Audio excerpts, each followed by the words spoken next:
mad ways. Turn in large numbers musobola okubeerako nga musoloza ensimbi ezigenda otambuza campaign keka akapande aka diaspora akabagala okusonda ssente ate tukyeyongera okutambuza campaign nga bezina okubeera go wenna asobodde osobola ogenda ku mukutu guno gwa TikTok wajja kubeerayo okusonda ensimbi. Alright, bwe tuvaawo tugenze kalanga akala kasoma end of the year Christmas party. End of the year Christmas party. People Power Nation Platform UK informs all the general public, more especially all Ugandans residing in UK, that they will organize the end of year Christmas party on 13th of December 2025. Time 18 to 2 a.m. UK time. Address address 159 Mile End Road, E14A2 Stepan Green, next to the station. For more information, please contact the organizers at their official email address, official UK peoplepower at gmail.com or +447 40 356 9948 for more details. Bakutegeeza nti gwe nayagala okwetaba kabaga kano ng'omuntu saako n'abaana bo bakutegeeza endagiro labo kimu kwekiri bakooneko osobola okubanga ogenda otwalayo abaana bo na buli kimu obenga wooli. Alright. Akalanga kasembayo keekano. Akalanga kasembayo kano. Comrade munaffe era nga munankyukakyuka omukyala wamuyita Janet nga wangalya mu ggwanga lya Bungereza akutegeeza nti ye omulimu gw'asobola okukola kwe kuteekawo ebiyiiye by'osobola okugula omuvamu ekigula amagala eddiba ezo ssente zigenda okuvamu ezisinga obungi zigenda kuba zisupportinga campaign trail ya president saako n'okufacilitatinga ba polling agents across the country.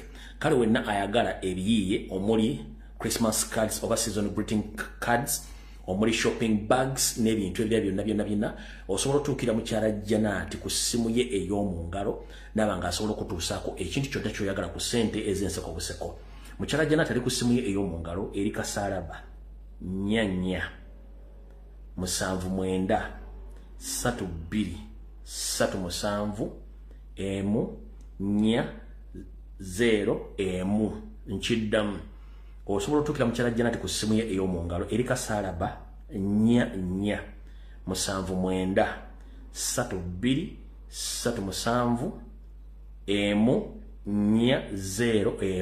ye mukyala Janet. So ayina ebintu bingi nnyo naddala abagenda mu butale okugula ebyokulya akutegeeza nti ayina shopping bags zino nga zankyukakyuka osobola okugendayo n'omuwagira akasente konna akavaamu kagenda kuba kasupportinga campaign trail eno saako n'okusupportinga ba polling agents bonna abagenda okwetoola eggwanga lyonna ezo seasonal greeting cards mulimu Christmas n'endala zonna naawe asobola okudesigningira eyo n'osobola okubanga omusupportinga zezo no Christmas card enamba zitaddeko bulungi nnyo bangi basomedde musobola omukubirako nabanga basobola batuusaako ebintu bino kwenkyukakyuka ensawo zo nnungi nnyo okuzaama kuwona nga ali e Bungereza n'obwakabaka bonna obukola Bungereza please tukusaba supporting cross struggle nti sente ezo zijja kuba zituyamba okubanga tufacilitatinga ba polling agency ne campaign trail. Esimu ey'omu ngalo ya mukyala Janet eri kasaalaba 479 32 37 4 awo tuba tuvuddewo.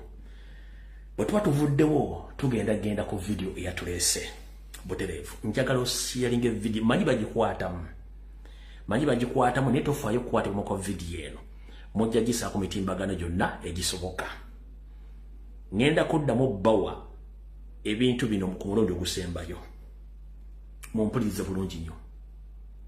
Gwe comrade yenna ng'oli wankyukakyuka nkusaba nga nenda bwe gisimufungize werekereze TikTok odda ku Facebook mugende ku Twitter mugende ku Facebook mudde ku TikTok mugiveeko. Information ekwatagana ku President of National Platform bagiwaabira. Bonna ba TikTok abagenda eggulu bonna ba TikTok abagenda namunkekeera n'abasoma IT abaana bonna basoma ekyambogo nawa babateerawo department namba eri kyambogo eyo ng'omulimu gwabwe gwakuwaabira buli akawunti yonna eya TikTok eteekako information ya National Platform ne Robert Kyagulanyi Center. Yensonga lwaki bwokola video ngerimu ekintu kya Kyagulanyi kya National Platform bagiriportingirawo with immediate effect ne bagiblockinga ne information netatambula wabula eya NRM etambula lwaki etambula fe tetututte buvunanyizibwa kuwaabira page za NRM ne bannannyinizo fe ezaffe baziwaabira neffe tetutte buvunanyizibwa kuwaabira page za NRM ne bannannyinizo naye nammwe singa lukera ku makya nga mugenda kujjayo page 10 abantu 20 mumala okugisayo page eyo buli page singa efuna comments oba reports eziwera 20 per day eya account ebegenzi bo bakikola lwaki mwe temukikola mbala banyombi boze bitagatta simanyi entalo za buli muntu kola bali ku social media nga buli lunaku akeera n'alumba omuntu from nowhere eyo state funded diversion goyangala ko ngaba bakuliyeting entalo ku social media siba na Uganda abakuliyeting entalo ku social media siba na Uganda tebakwatako wagwa wekizibu wachi bagamba basonda sente chechi basondesa sente ngate government mu nsi bali mwezi singa obungi ebyo obulamu byonna government zabikola dda wabula entalo bazikuliyetinga Uganda why kubanga bakimanyi bagala kuba attracting aba diverting abajje ku mulamwa gwensi yamwe kyembaleta lwaki abawakula entalo bali mu diaspora nga bazuwa kula ku bantu bali mu government abagante already bali paid kyenjagala oteke mu bwongo njala kigamba muganda wange waliwo bubinja nga mwalabeka tuone timu gye bayita simanyi timu bayina amayumba gabapangisiza bayina ze computer bayina amasimu bakera kubira abantu sekinombo tuwaka tukusaba akalo ka 7 bava kwekyo ekiddako kuwabira buli account ekola video eyenchuka eyo namwe mukole ekintu kyekimbwa nakera ku machanga go kyolina okukola kuwabira buli account yo neliko information ya National Reverse Movement muche mulina okukola gwe mulimu gwammwe si kirala muve mu ntalo ne mushiyalinga ebintu by'obuwemu ne mushiyalinga entalo eziri created by state agents mumanyi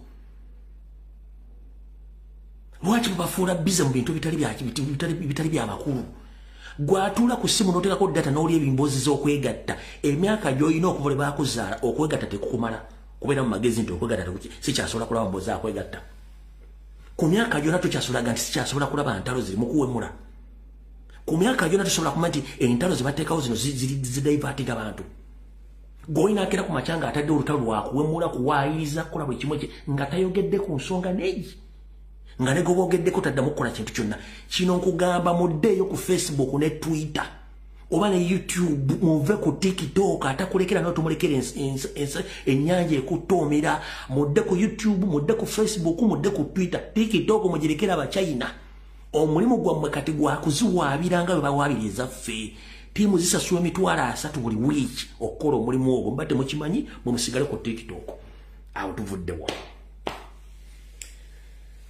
kati njagala kuyisawo message eno ngeri loud and clear manyi omukulembeze kwali abala bonna kwebali mumpulirize bulungi nnyo olwali ebyo mulabye manyi abasinga obungi bibanyiizizza mulina obusungu bungi nnyo naye njagala bagamba teri muntu asinga president busungu video etandise manyi ebibaddewo olwaleero bibataddeko busungu bungi naye tewali asinga president busungu lwaki ekisooka ekintu kyeyayingiramu akimanyi nti bannayuganda bangi badde tebakimanyi bagenda bakitegera butegeezi kati njala kugamba ekigambo kino nti wandikola ekintu okulumya omuntu n'owunzikanga oyambe muyambekkiriza wiiki yonna ewedde n'eno mbadde mbagamba ku security alert nti president agenda kusanga obuzibu mambuka naddala okusanga ebifuwa agenda okuba enkuŋŋaana n'okumubulookinga security alert nazikola n'eziteekayo kiki ekibaddewo kyekyo ekibaddewo kati kyesaabagamba kye nasirikira kyekino wano wammanga 1 abasajja bano baali bateeseteese olukwe olutemula president mu mambuka naddala waabadde wennyini olwaleero nkiddamu baali bateeseteese olukwe olutta president naddala wennyini waabadde lwaki nti boda za Uganda wakati wa Sudan ne Uganda mfunyo nti waliwo okulosinga okuli okumenya amateeka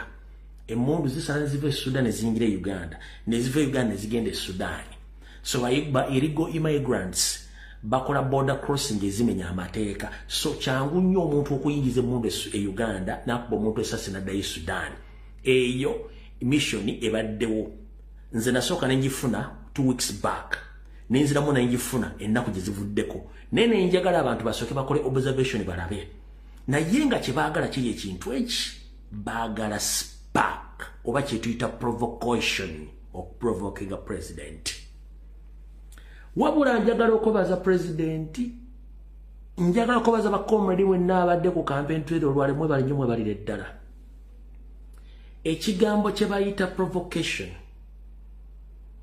president yakisoma n'akikuguka era akibamye eyo deployment gye mulabye ebadde eri well set to finish Bobi Wine as long as singa avudde mu motoka oba aba enambe basindise to provoke wadde wagenda okuva obuzibu for instance mulabye musajja abadde yeeyitambuye coordinator wa national platform president gwagambye gwenzi sikumanyi sikulondangako such people babaddewo in a plenty nenga ate siba na Uganda ba South Sudan babaddewo bangi nga siba na Uganda ba South Sudan nga government yabategese badde baagala ekigambo kimu bakiyita provocation of provoking a president muskafu wagwe obuzibu listen roadmap oba campaign roadmap yonna eri well manifested bulungi nyonge eri well arranged ni president abadde alina okubeera mu bitundu ebyo nga police kigikakatako okuuma president n'abawagizi be bulungi nnyo nga temuyingiddemu wa ena kubanga wa ena teri kikuleeta ku campaign ya national platform ng'oyambadde era ng'olina ebipande nga police ekukuumye ekyo kikulaga bulazi nti badde banoonya lutalo babadde banoonya lutalo lubalukewo mu kavuyo ako bakube president amasasi information nagifuna omwezi mulambe emabega ne president abalabye abalazi nti ekyo tekindiya lwaki one mu nsi ezimu groups bwe zeesiŋŋaana nga zanjawulo zaawukana ebibiina by'ebyobufuzi ezo zibeera ŋŋuumi kati mu ŋŋuumi ezo we wava akavuyo k'okkuba amasasi mu kutaasa kati newankubadde wabaddewo akavuyo pulezidenti abalazi nti nze ebyo tebindiya era aba ena badde bakuumibwa poliisi naye nga pulezidenti afuddeyo buli kimu kubanga yamanya bano kyebaagala era n'olwaliro akibambye lwaki akibambye ngenda kuzanyira video wabula nga sina kuzanyira video kansooke nkusomesa ebintu bino bitegeere one nina essanyu okutegeeza nti kampeyini z'akalulu ka 2026 Kyagulanyi yazimala dda mpuliriza bulungi kampeyini za 2026 Kyagulanyi yazimala dda zonna zaggwa dda kino kyakola kyebayita okuggyako akawuuwo nenga zaggwa dda akawuuwo kajja ku ki ku mmere gye wakoze n'ogisaaniika n'ogifumba nejja ng'olinze gigabula n'oggyako akawuuwo omu ku bo obugenda okubega emmere eyo wano njogera kubalya bulungi eddigobe nga mulimanyi naddala emmere ey'amatooke awo president kyakola bakiyita kuggyako kawuuwo zo kampeyini zaggwa dda era nga according to the survey Robert Kyagulanyi Ssentamu ayina ebitundu 78 ku buli 100 ebyobuwagizi mu Uganda so ne bwakoma oluwale lutaddamu kuba campaign already alina 78% of the votes or the support across the country kino kwebali nkibaddamu Kyagulanyi kyakola lwe bakiyita kuggyako kawuuwo campaign yazimala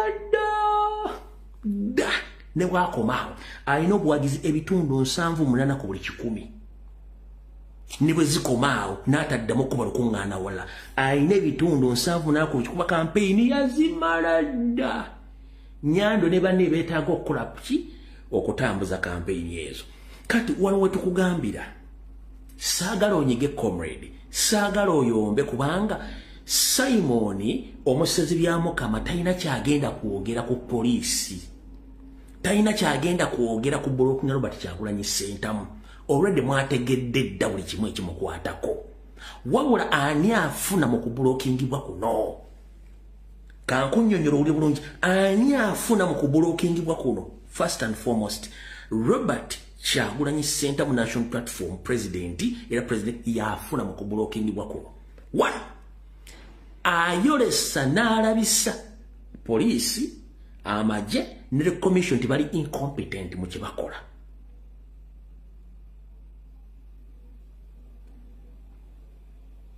Lwaki bali incompetent mu kibakola? Okwetola ensi yonna, omuntu yenna bw'awandiikibwa mu magye oba mu poliisi asigala tali waggulu w'amateeka, asigala ng'omuntu wa bulijjo. Ekyenjawulo nti ye ate bw'agenda na training n'asoma ate yakwatisa amateeka naye tali immune ku mateeka era takkirizibwa kumenya mateeka era bw'agamenya gamukwata. Wabula mu Uganda owa poliisi n'ow'amagye bakulaga nti bali immune era bali above the law. Ekyo kyabadde ayagala okulaga ensi. Mwena mu bulijjo temukitegeera nti mu Uganda omuntu bw'agenda eka balya n'atraininga poliisi afuuka immune ku mateeka nti amateeka gaba tegakyamukwatako. Yeye mateeka mu Uganda. Yeye mateeka mu Uganda nti ali above the law. Ekitakkirizibwa mu nsi yonna wadde oli wa poliisi tokkirizibwa kumenya amateeka, teri ali waggulu w'amateeka. Kati bw'omaze okulaba nti alina okukwatisa amateeka yamenya amateeka, gwe nga gwe ayagala okuzzeefuga amateeka mu nkola okola otya? Olina kusooka kulaga nsi nti ono mumenyi w'amateeka wadde akwatisa amateeka. Kyali mu kkola olwaliro, tebadde mukitegedde, awo tuvuddewo. Kati maze okulaga nti mu kumubulookinga yafunamu kubanga bagenda tuli mukojja akati ali mu kujjawo kawuwo emmere yajja dda.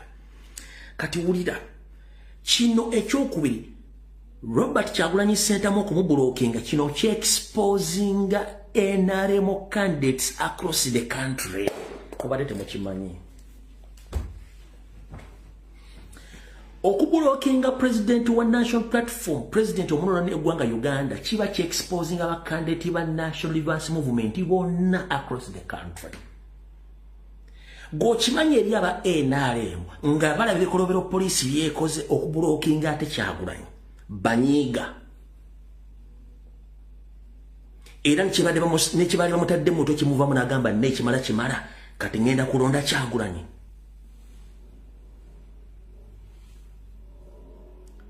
Oba kyenkuteeka muto okitegeera. Okubulookinga Kyagulanyi kino kiteeka obulabe bakandidate ba NRM across the country. Lwaki? N'abali mu NRM bennyini ebikolobero poliisi byekola binyiiza abantu ba NRM abalonzi. Right now they are changing their minds. Bakugamba betugenda okulonda Museveni bw'atuuka mu buyinza nga baffe bagenda tukola ekintu kyekimu kuba badde bakiraba kati ani abageiningamu.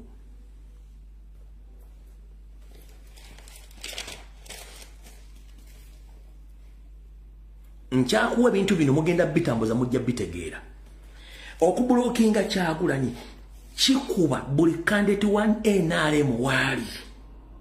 Kankuwa ekiki ekyokulabirako. Museveni bwe yagenda Essembabule n'azuukusa buli kintu kyonna ekyali kyava mu NRM ne kidda.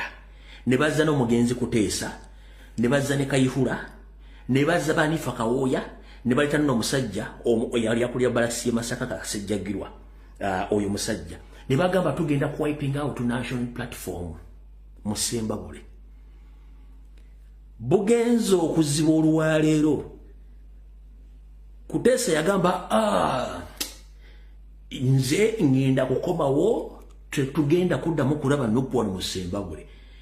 Yakubye olukuŋŋaana, yataddewo tenti nga zitwala abantu emitwalo ng'ebiri, teyafunye wadde abantu 10.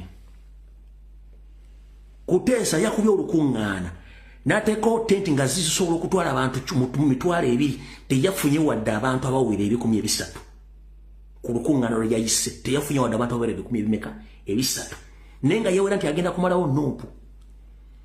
Oyo Hajjati Anifa Kawooya yagamba nze ngenda kukuba Nuupu njijje tetwetaaga bugenza okuziba olwaleero ng'agamba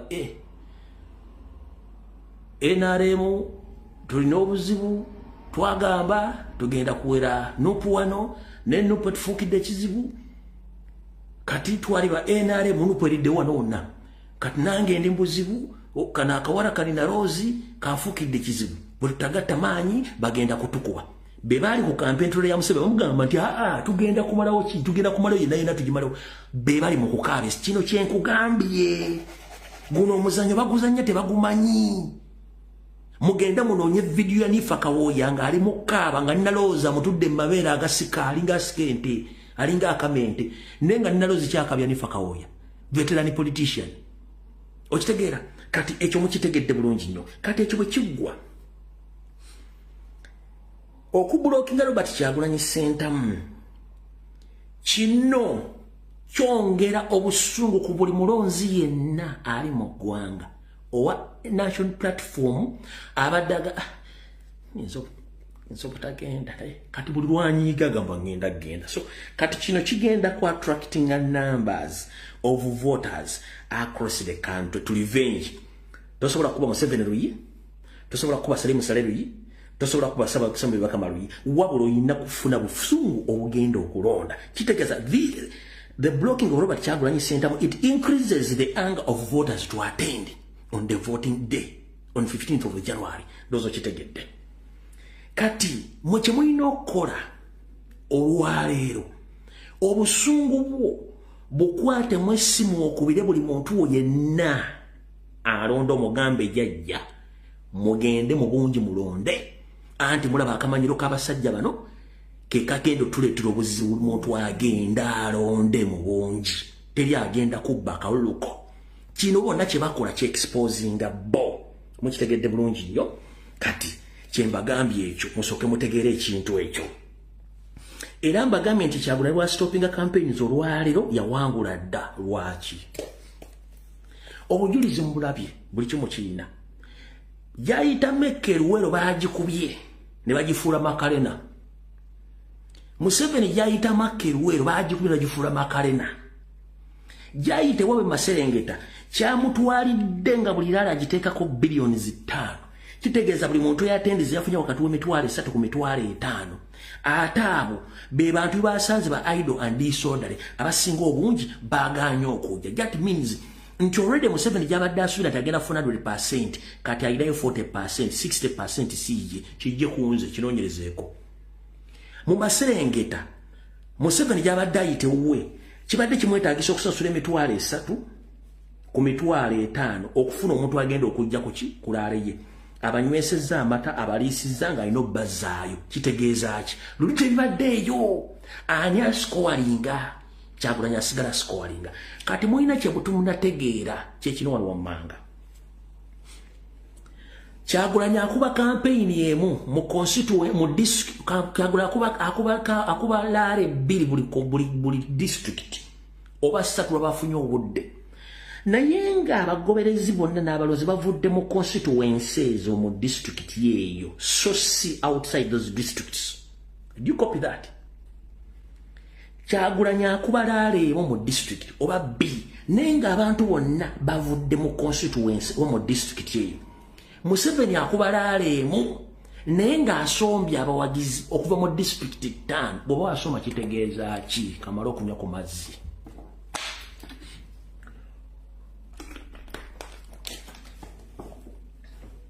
Bw'oba wasoma kitegeeza ki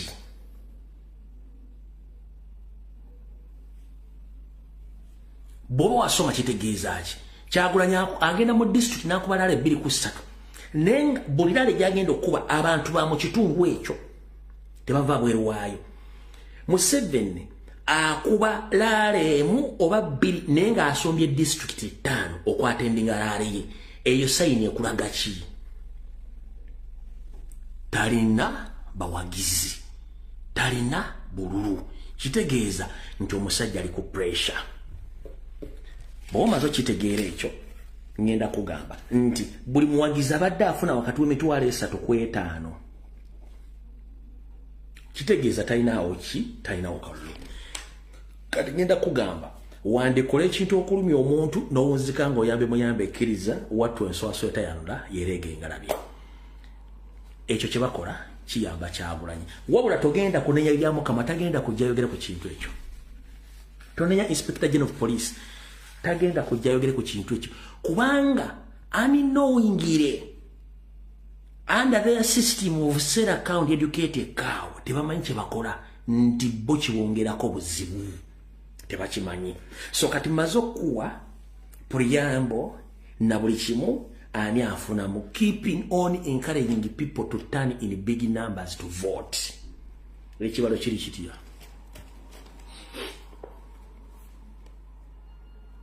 Kyagulanyi ayina Buganda yonna. Kyagulanyi ayina Buganda yonna mu ngalo ze.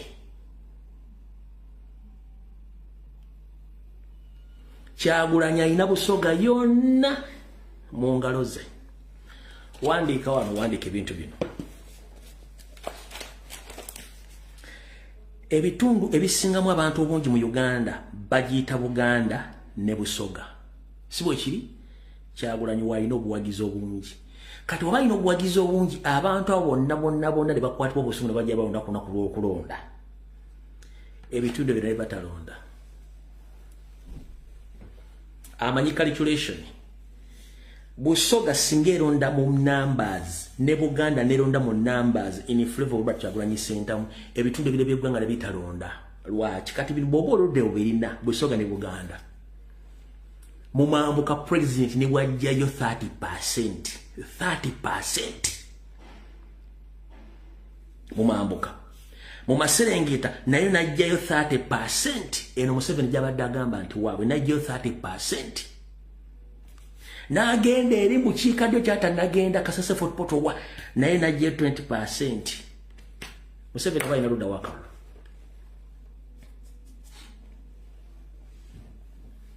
Just nkuwaddeko simple calculation.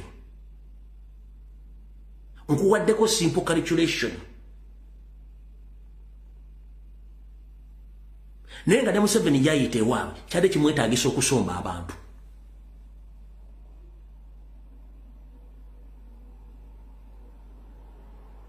Kyenkugambidde nsaagala onyiige ndi bamubulokinze. No.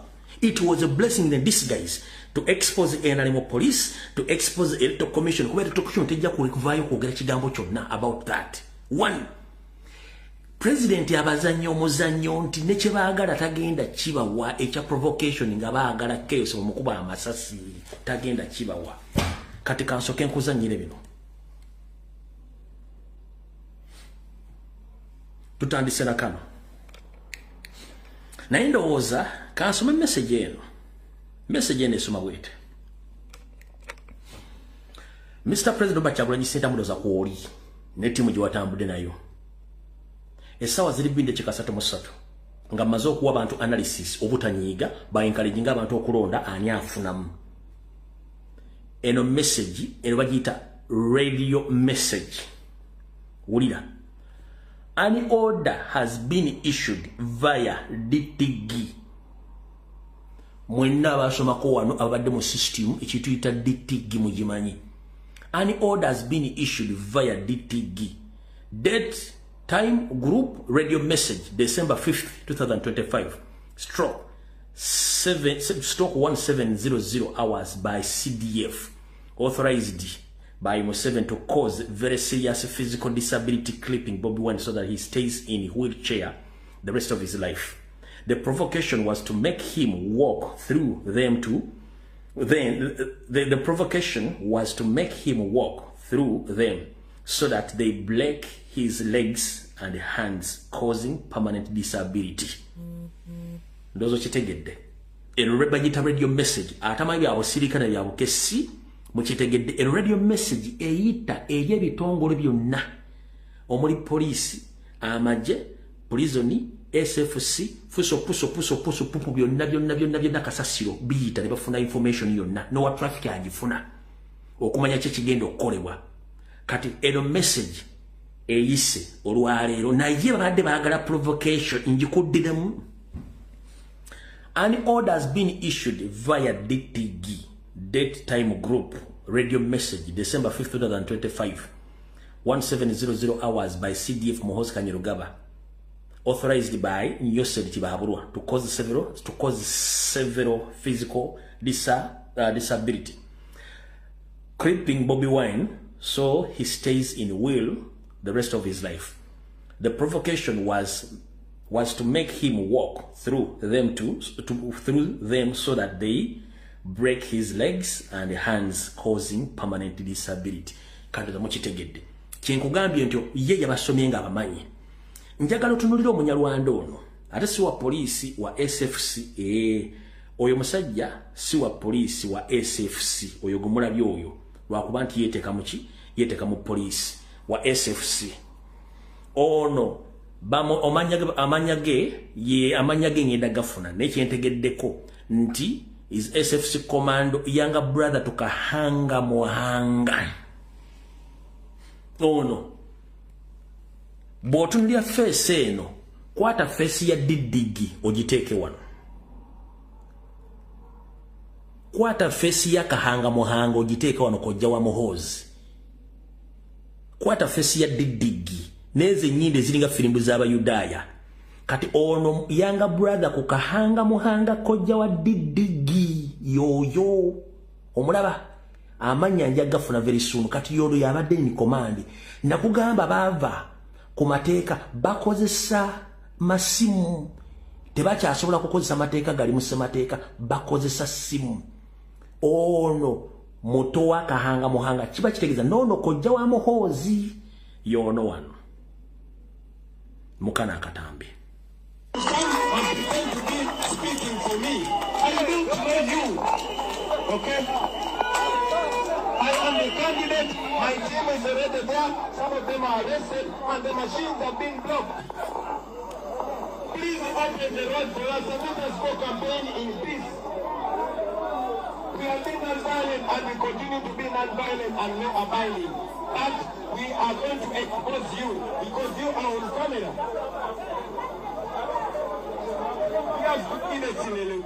We have to campaign for them. Why are you blocking the road for us? What wrong have we done? Kati wano president nga abalangira wulira bulungi nnyo. Look at the young people that are being used. Look at the police officers that are being used to break the law. Dear police officers, we are not fighting you, we are fighting for you. We are trying to free you from that injustice. Look what they're using you for. Look at all police officers, all the DPCs and all senior police officers. Look, they come from one place and they're using you to commit wrongs.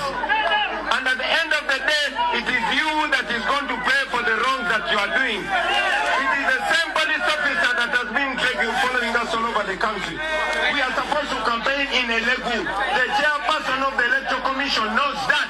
Mr. Byabakama, you know we are supposed to campaign in Elegu. You know we are supposed to campaign in this district. But they've been blocking us and you are silent about that. Now in the evening, the spokesperson of the police is going to come and say we are not supposed to campaign there. We are supposed to campaign there. And you, young man, I don't know you, but you should be ashamed of yourself. They bring you here, they parade you. I've never met you in my life. You are not our coordinator. And then you come and pretend to be speaking for me. Kati oyo golaba alinga omulambo oguva Vietnam oluba oluwanvu olumulinganga olubajjo lwa muwogo oyo musiwuufu yabadde ayogera n'abasirikale mu coordinator wa National Platform oyo gwempoozinze. Kati bano bajja Sudan beebo yeeyita mbu coordinator president amwatulidde namugamba gwe sikulabanga nako sikumanyi era toli coordinator wange. Oyo alina oluba lumulinganga emirambo egiva Vietnam oyo yabadde yeefula coordinator in the disguise ne president amwatu namuga gwe sikumanyi muvubuka moto era sikulaba nko toli coordinator wange. Kati yabadde yeesoma ng'ayogera ne polisi kakakudize. And you are silent about that. Now in the evening, the spokesperson of the police is going to come and say we are not supposed to campaign there. We are supposed to campaign there. And you, young man, I don't know you, but you should be ashamed of yourself. They bring you here, they parade you. I've never met you in my life. You are not our coordinator. And then you come and pretend to be speaking for me. I don't know you. Okay? I am the candidate. My team is already there. Some of them are arrested and the machines have been blocked.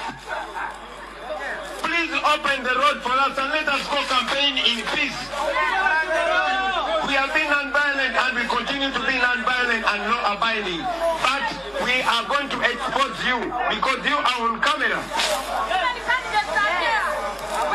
We have gone. Bw'omala okutegeera ekigambo ekyo nga bw'okirabye nkyabawa video zino oli ye mubalaze president agenze mu maaso era abalangira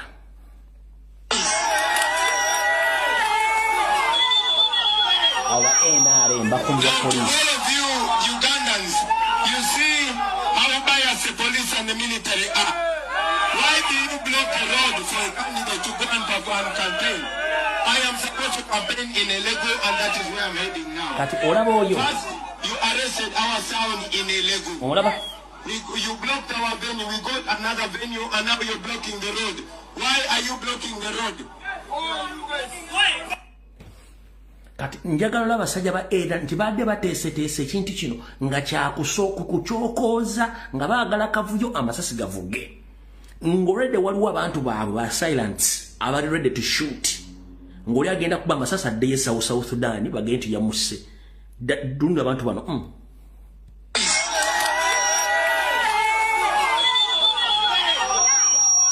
Now to all of you Ugandans, you see how biased the police and the military are. Why do you block the road for a candidate to go and perform campaign? I am supposed to campaign in Elego and that is where I'm heading now. First, you arrested our sound in Elego. Obalaba. You blocked our venue. We got another venue and now you're blocking the road. Obalaba nga bakolaga ne police bulungi. Why are you blocking the road? Awo tovuddewo. Kati kyenjagala naawe nange tokkiriziganye. Katonda ali ku side ya Kyagulanyi, Katonda ali ku side yaffe. Mu nsi yonna kasita rival groups zisinkana. Ebeera ngumi na migere tebakubuuza. But unfortunately nti president agenda okuzuuka ku hoteli we yasuze nga amaze ogaba comrade ne ba foot soldiers. Please don't engage in any scuffle n'omuntu yenna. Kati bano bagayi bazinga amanyi nti wagenda kubalukawo olutalo. Mu mateeka kimenya amateeka nti omuntu yenna roadmap ye bagimanyi nti yagenda kuyita. Kiki ekyakolesezza aba NRM nga bayina posters bali mu uniform ne bayingira ebbala okubolookinga omusajja nga alina campaigning mu kitundu ekyo. Kiki embagambye? Wetegereze. To ask all the journalists to focus your cameras here. All the journalists, I want you to focus your cameras here. My brothers and sisters in Loya.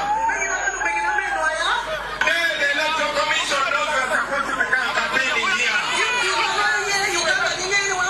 Look at all the police officers are here. But all these police officers, they block the roads for me not to campaign. But look at what is happening right here. Shame on you, Uganda police. Look at this senior police officer. Look at this senior police officer. They pretend they're not seeing this. Officer Oloya. Officer Oloya. Look what is happening here. They pretend that nothing is happening. They will come and beat me for saying the truth. Look at these senior police officers. We have more than 500 police officers here. Look what is happening. To all of you, the Ugandans, to all of you, international community, I want you to know the injustice and the double standard that is happening in Uganda today, especially in northern Uganda. In the evening, you are going to see on TV the spokesperson of the police, and they will say Bobby Wine is not following the law. But look what is happening.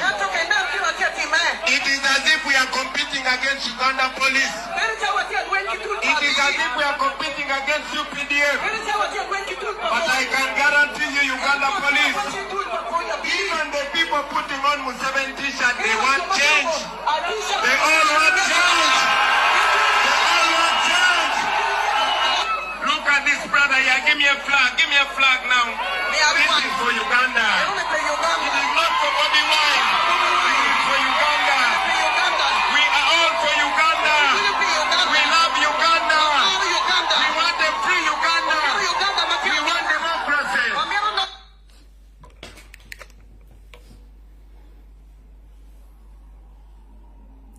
Even the NRM people, supporters who came dressing in NRM t-shirts, they want change.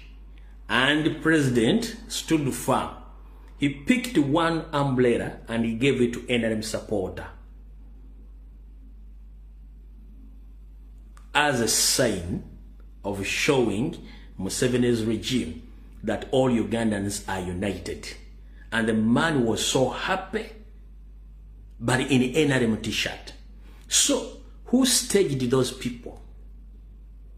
In whose interest? And what was the trick behind?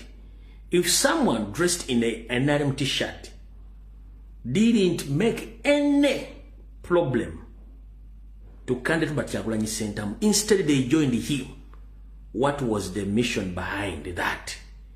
So, kino kyembagamba nti wandikole ekintu okulumya omuntu n'owuzika ng'oyambye muyambe ekkiriza. Newankubadde obusamu alya bungi n'amata mwayoka maanyi ne mufuuka ente. Ensi etuuka ng'egenda kubeera united nga tewali muntu agenda kulumya munne wadde okotta munne.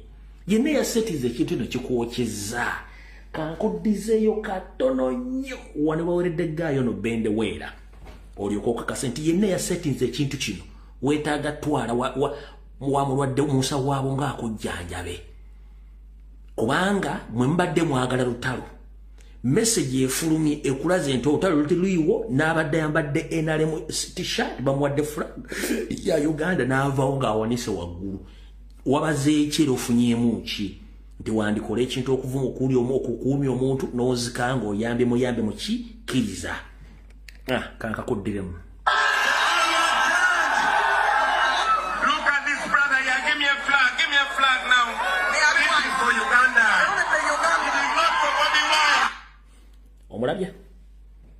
Omulabye kati gwo olutalo obadde oteeseteesaanya alufunyemu. Wuuyo bamuwadde bendeweera ali mu t-shirt ya NRM. Olwo olutalo ani aba alufunyemu era aba amwageyo.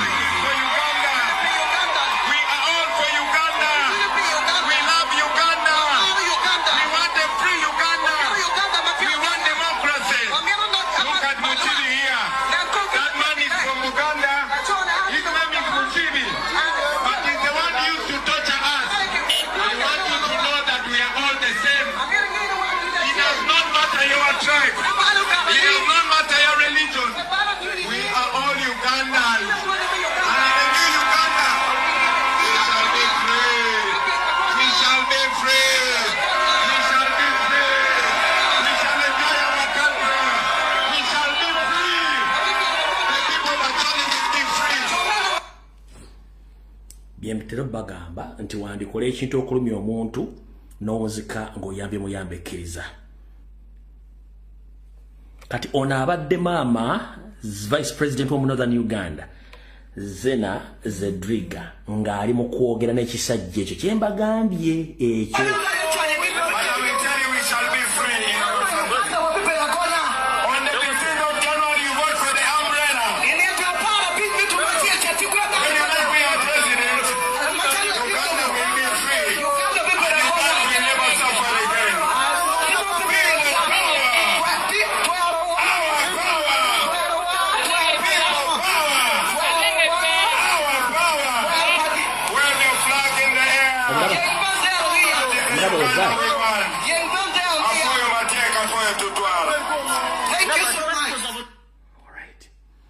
Kati wano provocation badde bajagalira naye balema ncheza nya videos nagenda zimalayo then tuloketugende ku information wetegereza.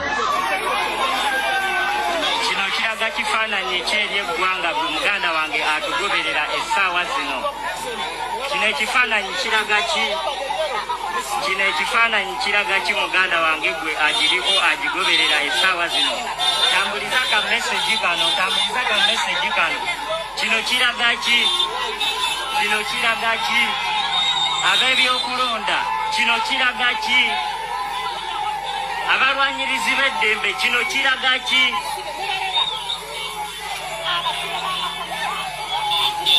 Kino kiraga ki? Kati mukulu akulira amakomera ga Uganda. Amateeka tegakkiriza omusirikale wa prison okweta mu campaign nga tayitiddwa. Ne muleeta n'abasibe ne mbatta bafulume bajje babere campaign za Museveni. What if omusibe omu yeesula mu jjulume natta omukulembeze ogenda kinyumya otya nga records ziraga nti musibe ogenda kinyumya otya? Byabashaija ogenda kinyumya otya? Omanye essaawa zino muli n'embundu, muli mu poliisi ne bwe mwatendekebwa mumanyi nti muli above the law era amateeka tegabakwata. Nkiddamu teri yenna musirikale ali above the constitution of Uganda. The problem these people are suffering from government, they think that when they become police officers and army officers, they are above the law. No one should ask them questions. And they are not responsible. They think they are not asked, they are not there to be asked questions, that they can execute any action against any indigenous Uganda without anyone questioning them. Boba loza nti basoma police bali above bali waggulu w'amateeka, amateeka tegabakwatako. Munsi yonna omusirikale bw'atendekebwa asigala ali kintu kyekimu n'omuntu wa bulijjo. Ekyenjawulo kyalina nti amateeka g'aba yasoma gayina okukwatisa naye bw'agamenya era amateeka ge gamu gamukwata. Oba kidde mulungi nnyo. Sera kawa ndi educate ekaawa bwe bayingira amagye ne bayingira police babeera above the constitution, above the law, era tebabuuzibwa kyebakola kyonna tebaddibwamu. Kyekizi kye batamanyi nti teri muntu yenna ali waggulu w'amateeka wa constitution ya Uganda. Olw'ensonga ogenda okutrainingibwa n'ofuuka owa poliisi oba w'amagye oyina kukwatisa amateeka so si kumenya amateeka, kuba ne bw'omenya amateeka naawe etteeka likwata. Kati abasirikale abangi mu Uganda kye batamanyi okuva ku musirikale asooka mpaka kwasembayo waggulu bamanyi nti bwe basoma ne bafuuka bapoliisi tebagambwako amateeka tegabakwata. Mamanyabo etteeka likwata bulungi nnyo. Eyo tugivuddeko. Katugende ne kweno yennyini ya seconds ntono nnyo. Nendoza mwazira bezisinga obungi kanzijje na more ensonga njala creating a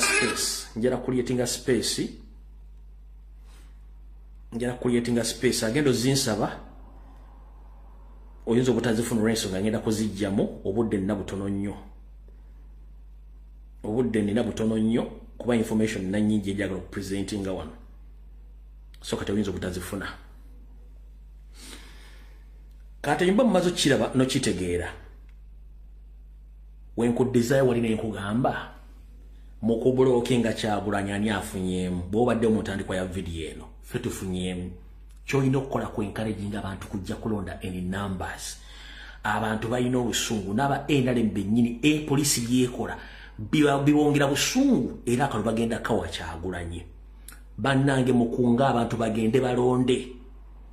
Akalu tumanyi tebagenda tulangirira tulina protestive vote ne tugende tulonde mbungi. Bwe tulonda mbungi kiba kitegeeza tebalina bagenda kubbira kalu. Lwaki? Mbawadde ebibalo ebyo bigenze nga tubibawadde kiba kitegeeza Museveni bw'anajja ne system ye gye yataddewo y'ekibbi tasobola kuyitawo. Aho tuvuddewo.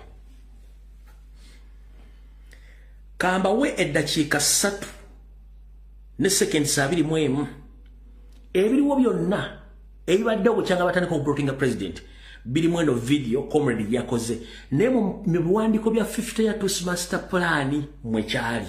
Bwe mmalaka video kano then tugende ku part 2 eya video yatuleese. Wulira bulungi nnyo. Resolution number 23 of Rwachitra Covenant of 100 years Master Plan Rule of Bahima Century Dynasty says, it is in the mandate of the state of Uganda to protect every member of Bahima Century Dynasty from any sort of the crime, be it minor, major, capital, or international. Bahima Century Dynasty should keep calm by using proxies to do their dirty works. So the question is, who has been yana abadde atemula bana Uganda mu myaka gino gyonna? Gwe muna Uganda gwe mbuuza, baani ababadde batemula bana Uganda n'owulira nti bakulu b'amadiini babasse, n'owulira nti abasuubuzi babasse, n'owulira nti baani babakubye amasasi, ebijambiya mu Kampala, ebijambiya mu Masaka, ebijambiya around Uganda, e Kasese, baani ababeera emabega abyo? What fun enough, n'otalabayo ani gwe bakwata ne balumiriza kwebyo ebijambiya oba ku baani abantu abo abattibwa. Let me take this opportunity to inform you nti ababadde bulijjo nga batta bana Uganda babayitadde Bahima Century Dynasty members. Mwe bwe mulaba mu wano bekwese mu poliisi nga batta bana Uganda, bekwese mu maje nga batta bana Uganda, they are the Bahima Century Dynasty.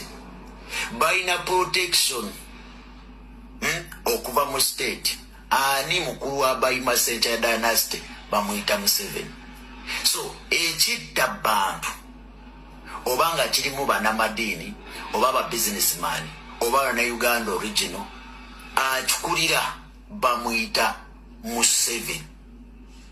So buli ttemu lyonna eryali libaddeko mu Uganda alukulira bamuyita Museveni.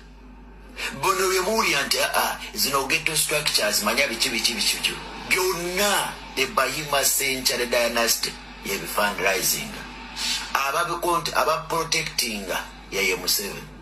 So this is a truth behind baani abatta bana Uganda, baani abali mu police nga batta bana Uganda, baani abali mu maje ne kati nga batta bana Uganda. Sagala gwe muna Uganda owulire obeera olowooze nti tulinayo abantu abava somewhere ne batta bana Uganda. Since 1886 okujja okutuuka kati bana Uganda bonna abazze nga bafa nga temufunayo ani yabasse, nga temufunayo baani ababatta. Mugirabye yiyo. So bana Uganda, it's all about you. Fe tubawa information mugitambuze oba mugireke.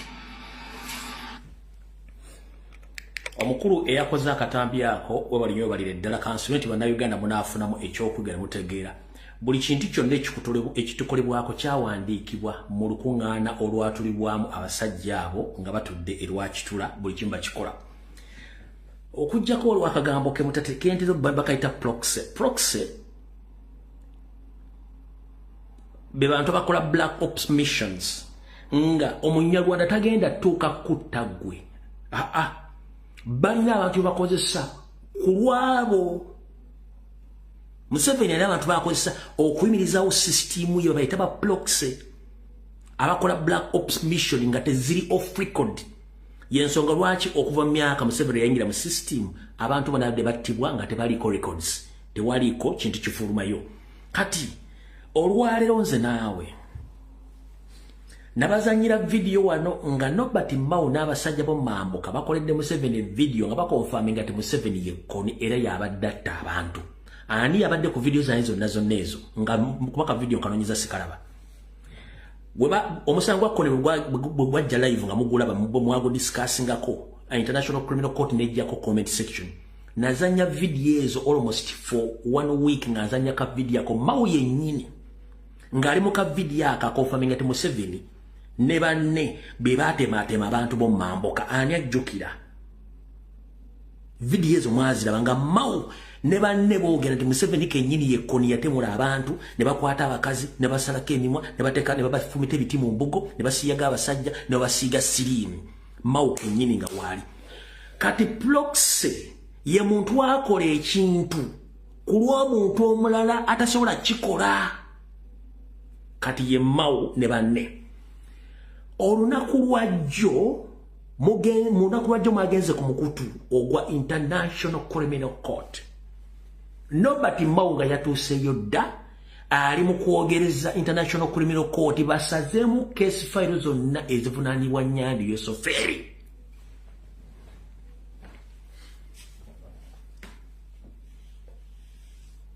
Mao nga yatuuse dda Mao tava Hague. Mao tava Hague ndowooza luvannyuma lwa myezi 3 abeera ku nnyonyi ng'agenze Hague. Ate nze nabaga ebintu nga sina information. No one.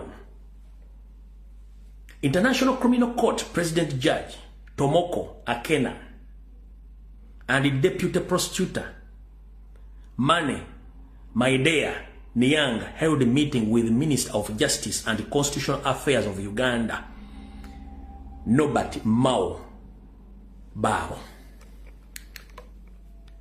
Obala bulungi nnyo yabadde yagenga ali mu kulobinga bajeyo kesi zonna ezivunaanibwa Museveni. Kino kye tuyita ba Proxy abakola on behalf of someone.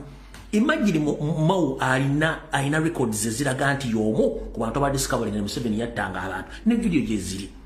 Then bakusitula ogende mu International Criminal Court ng'oyagala misango ya Museveni gyonna gisazibwemu, ejja Salimu Sale, ejja Muhoozi n'ejja bali mu system yonna ya Museveni.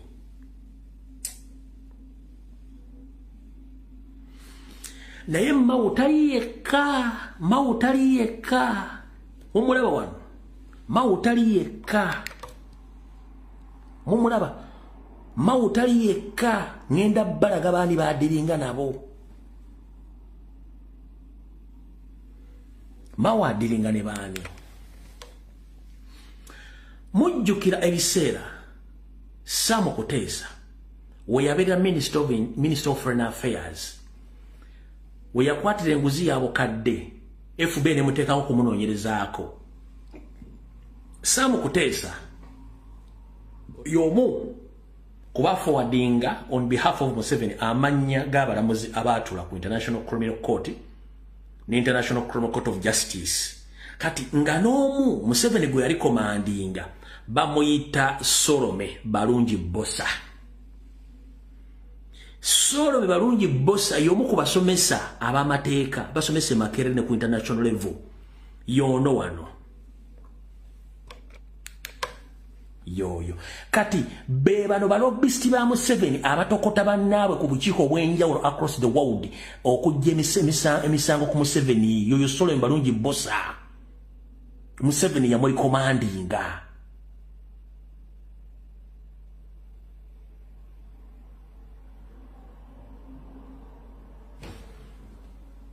Yono wano abatemmanyi yono baabo singa Museveni bayisa dde bali we bimukwata bano be baliyo bano balobbisti ba Museveni bize ziri Proxy zetugambye zimukolera emirimu nga mwe temumanyi. Uyo bamulonda Solome Bossa elected as ICC judge. Uyo tosobola kutwala Museveni mu kooti no muvuna no musango ne gufuluma ng'oye nnyini gwe yeweera omulimu yali mu kubalamuzi abaliyo. Tosobola kutwala Museveni mu kooti ya International Criminal Court ng'omu ku bali mu kooti yamulonda n'amuteekawo n'amuli komandinga nga yambisa Sam Kuteesa.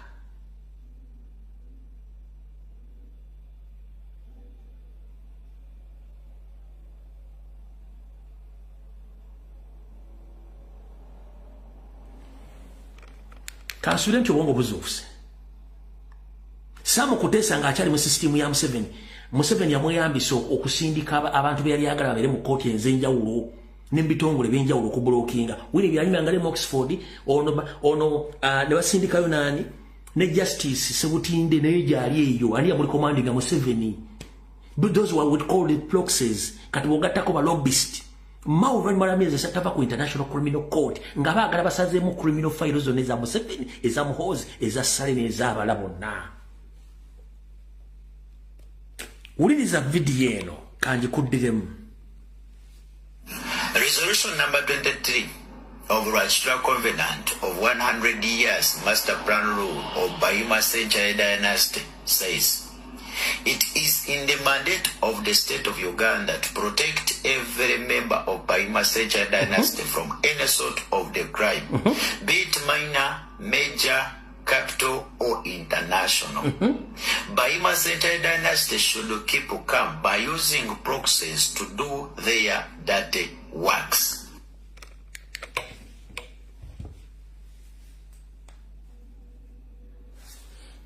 Omusanga gudiriza mu Uganda, omusanga gudiriza bwe ruwagwanga ku international level ku ikoloko level bakikola kubanga ekintu bakitulamu bakibaze bulungi nnyo. Ndozo refunye kifananyi kati fe kitulina okukola kala understandingly mu surgical operation system kwe kujjawo proxy kasango kanyige ka proxy kasango nyiga bo proxy bunyige atuko kubanga takina proxy nagwa agenda kukozesa sango nyige proxy we munyige proxy munyige atuke kisera nga balina kwejja bakawo mentality benyiri bagendeyo. Ndozo kitege duralo bine bitabasobola bikonyola ku TV wadde ku radio tebasobola kunyonyola baboyi bange baganda bange basenga bange ensi bagenda gitwalanga mwebase. We are under occupation. Abasajja ensi bagitwala. Oh, Yesu Kristo anyonyola gwasukka. Kankunyize. Wetwogerera olwaleero Sebujunganda tasobola kuvaayo kwogera kiri mu kira. Njala kugamba almost cross zonna eziri mu kira municipality zitumiddwa amanya g'Abanyarwanda. Cross zengudo ezingi bako zino main road rechira simine engudo ezingira mbitundu eyo ndayona mu kira municipality singo boyizona bazitumye manya g'Abanyarwanda kira municipality. Almost 60% all small roads ezigenda mu residential areas ez'amanyi ez'Abanyarwanda bati zonna zitumiddwa amanya g'Abanyarwanda zonna. Aberekire nga sinna kulaga wano sample yange njagala omuntu ng'obeera kira wandika ndo mu kyayogera kituufu. Olwalwa kutaano nyinza okuletera videos ku Sunday ne kati ngenda kulaga kifaananyi kimu. Kati ngenda kuwa ekira ky'otamanyi. Mu kira municipality Semujunganda tasobola kuvaayo kwogera nti lwaki enguudo zonna mu kira municipality ezingira zonna bazitumye manya g'Abanyarwanda.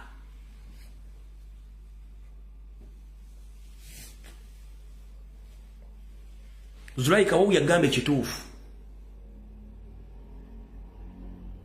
Wuyo mubirwa gambe kira info 100% correct. Nze ntudde wano kukuka fomo kange gulama wenkuweleza information. Kayongo Fabian yagambe 100% kituufu. Nze mbyogera nsinzidde wano kafomo kange gulama. Kati ebifaananyi bye ngenda okulaga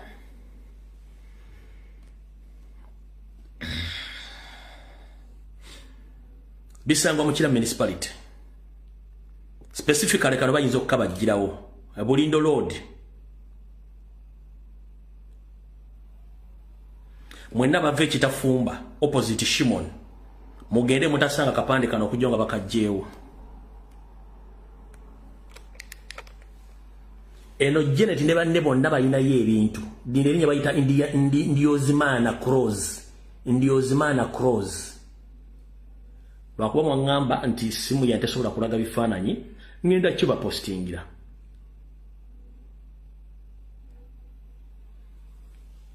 Nionzimana Crossed. Nionzimana Crossed. Cross ne balaga Crossed. Nionzimana Cross. Mukira. Eyo namanya je gali mayitirivu ku Sunday ngenda baleetera information ne video mulyoka mutegere ensi bagitwala bagikyusa n'amanya enguudo bazikyusa n'amanya muli awo mukanudde amaaso bakeera baleetera diversion ku TV na ku radio nga muli mukunywa walangi kale kankuwa information endala olukero munze sijja kukolagana abantu baddako kalamu yange eriwo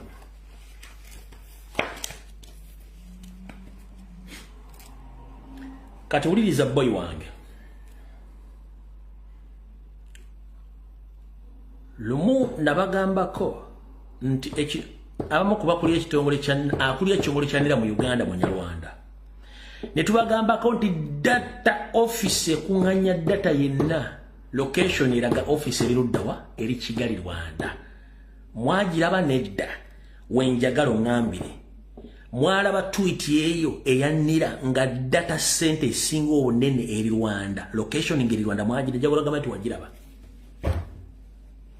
kalamu yangobera nani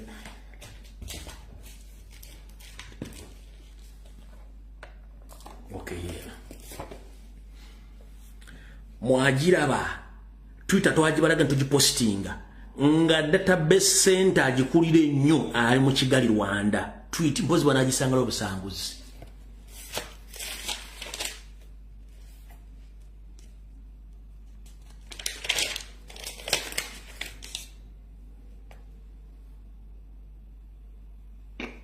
Sengoba Ibrahim yagiraba Ivo Nagga yagiraba kati ulira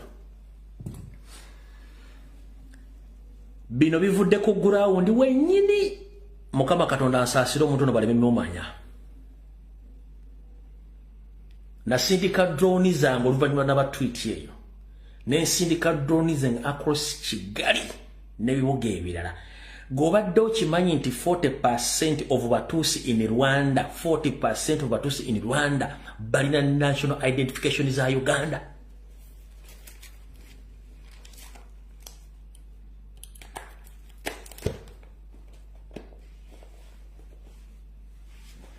of Batusi in Rwanda balina national identification za Uganda eza mwendaga muntu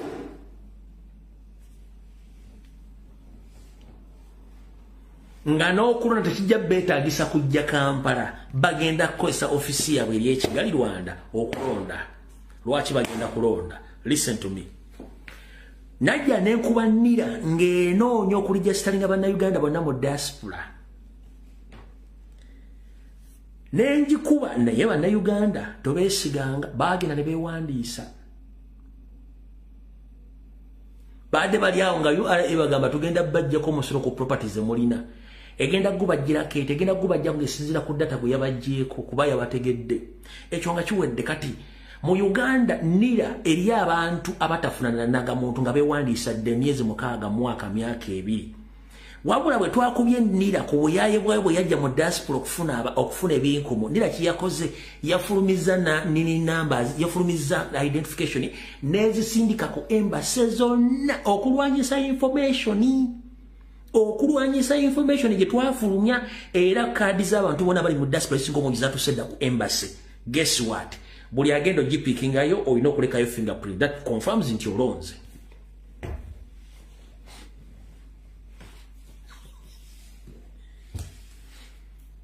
boba wanzijjako fingerprints ngondi gestarinze notwala details zange ate kadi yange bwefuluma ku speed yayiriri lwaki wanzijjako ate ageni fingerprints ngolwedde wazinzijjako luli goyagala okukitegeera nokikakasa kadi zonna ezifumye ng'omuntu ali mu diaspora gyagifuniddeko teriko kyalo teriko district byonna amuterako nti ali bweru village out parish out district outside Uganda zonna kubanga badde bayogera kulwanyisa information getwale tano nga tukubanira kati mbagambye 40% of the Batusi in Rwanda they have our national identifications. The country slowly is going to be merged. Bakitwale nga musinika erinnyo babakera ku TikTok ne bateekako entalo ez'okuwemula oli yeyita bulo yeyita YouTuber naye ng'ebintu byaleta tekuli kintu kiri constructive oba developmental nga n'ensi mu nsi yonna zilimitinga content atakwata ku kulaakulana kwa ggwanga oba atakwata ku social behaviors oba ku development of the community ndewulina kwenakwa nga content kuwemula kulumba bantu abatamuliiko neotebuuza lwaki kino ekintu kirinnye Uganda big platforms zisinga obungi bw'otunula bannyinizo bonna Baganda manya Basoga manya oba Nyankole manya their main aim is to divert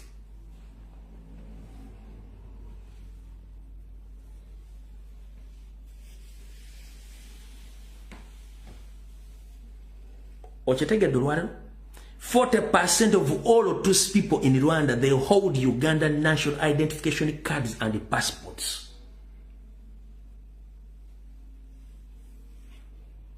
Ngana akulira data system ali Kigali. Register nga Banyarwanda kati eggwanga bali majinga. Eggwanga bali majinga nga bakozesa proxies zaabwe. Simba wakati. Obadde weebuzaako ekibuuzo.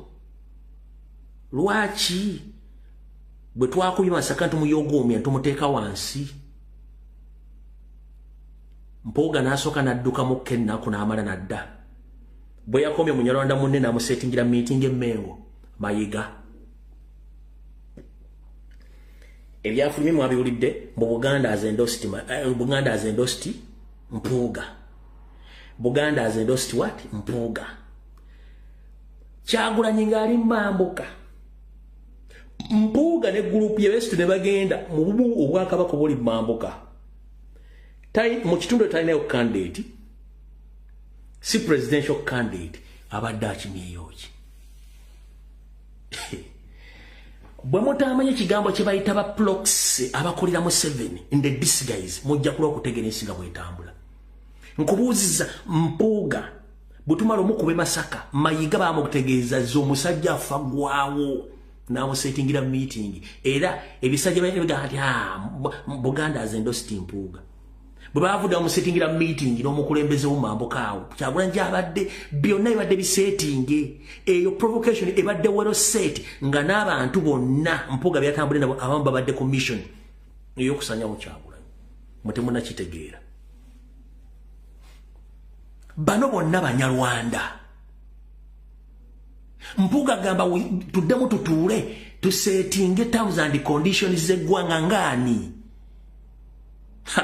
kino temwakitegeera Mpuuga mu statement ze yakola ng'agamba agenda kukola amateeka agamba gatole mu parliament mwera badde mbatuule ng'eggwanga badde mbasetinge terms and conditions eza Uganda ngani one Mpuuga Munyarwanda bagenda kuddamu kusetinga terms and conditions nga bava ku ndagaano enkadde ezaakolebwa wakati wa Uganda n'abazungu oba wakati wa Buganda n'abazungu mutemuna kitegeera nga n'enkuŋŋaana zituula ekiro olova oyagala kutegeera magezi njaragadde bulungi nnyo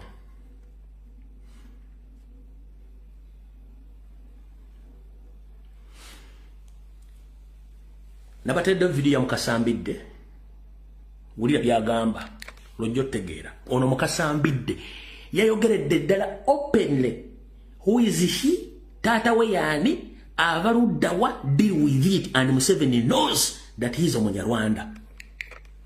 If it wasn't me or some of our comments mwantegedde mutya ati abasajja bano Banyarwanda singa teyalinze oba ne ba comrades abamu mwantegedde mutya ati abasajja bano Banyarwanda weebuze lwaki emmandwa zibali nnyo okuvaayo nga bakonfesinga n'amaanyi yeeyita Honorable Dr. Fred Mukasambidde his father is a Munyarwanda from Ruhengeri not Masaka today in Cheza dating a nyogo 12,225 yabyogedde ayina n'amaanyi we are under occupation solo ngambo otyambo oli munna Uganda ngoli Munyarwanda it is impossible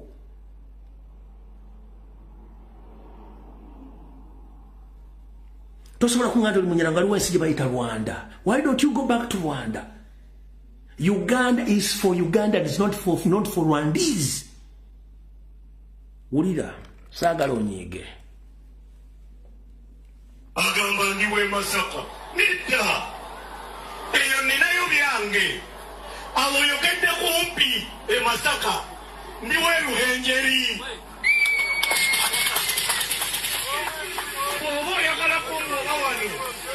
Kitange yava Ruhenjeri. Yobonziza. Obo yina obuyinza. Olya.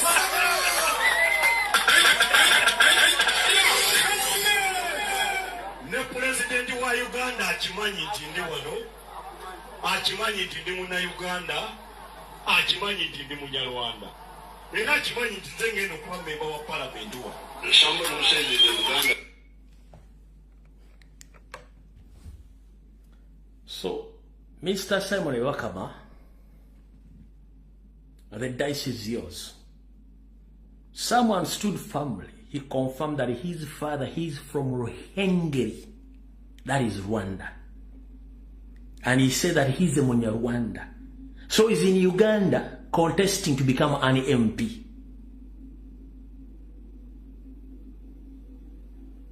Someone, and his father is from Ruhengeri, Rwanda. The constitution states it clearly that someone to contest in any political office in Uganda, his father or both of his parents are supposed to be Ugandans. But the man stood firmly said that his father is from Hungary, but is contesting in Uganda. Teka ligamba nti omuntu yenna okufuuka munna Uganda kitaawo n'ennyo kuba alina okuba banna Uganda. Ono akugambye kitaawo ava Ruhengeri era naye Munyarwanda naye ayimiridde mu Uganda campaigning. Open na kigambye. Nejjukira omukazi gwe yasookerako Susan. Beya birime. Yennyini yetaba mu kumutta. Kubanga yali afukidde Museveni ekya akawumba. N'amutta n'ayitawo.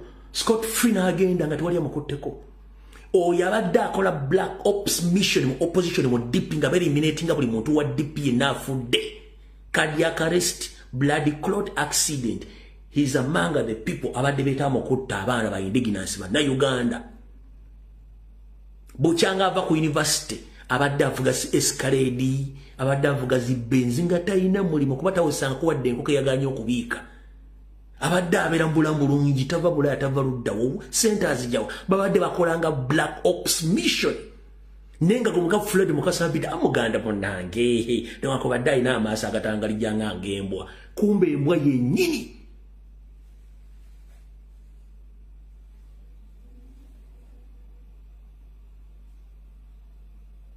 Nege wana mweche mutamanyi jajjanze nyinza okubanga nafadda obanga wendinga nawe neewumulidde ng'onyiize nnyo okusinga nze yayogera ebintu bino Omunyarwanda amanyiira omutuusa amanyiira bw'oba ali obaddeko mu komite y'Abasomaali Aba-Ethiopia n'Aba-Eritrea enjawulo be wamu n'Omunyarwanda omutuusi bamanyiira ayinza n'okukumira omukka n'akutunuza waagukumidde ayinza n'okuwandulira eddusu mu kamwa buli omu amulanga era gaddibwa basigadde muli ba human beings kati njagala bw'oba ali badde mu komite y'Abaeritrea n'Aba-Ethiopia baga basigadde you are non-living thing the same people jembe basajja balina mujja kiro zaako mujja kiraba wendi wano nze nja kuba ntudde wali banga Katonda bana bapangazizza bwana bapangazi zino video mujja zimugeti omusajja ebintu gabyogera twali tutunudde ludda wa omutuusa amanyira ku nsi ya Katonda omutuusa ali arrogant omutuusa alooza tabasigadde mwenna mulina kubeera wansi wa bigere bye. Nkubulidde communities zisatu Aba-Ethiopia Aba-Eritrea n'omutuusi bamanyi be balina okubeera mu nsi zaabwe abasigadde bonna you are non-living things kubanga bonna bw'obatunulira mu history waabwe n'entambula yaabwe n'ensi bonna bali omuntu wawu baawula location gye bali mu bitundu gye bali bonna be bamu oyo akukumira omukka n'akuteekayo n'omuntu owulire bw'oguguunya abasajja bamanyiira arrogantly mukuddiramu omuwulire ono yandibadde olwo ali disqualified woga nti kitaawo munyarwanda ava Ruhengeri olwedde ono abali disqualified tategira mu abasajja ekika kino bangi bassa abaana b'abantu kamukuddiremu agamba ndi w'e Masaka nedda eyo ninayo byange abo yogedde kumpi e Masaka ndi w'e Ruhengeri oba oyagala kungoba wano kitange yava Ruhengeri gy'oba onziza oba oyina obuyinza kamulangane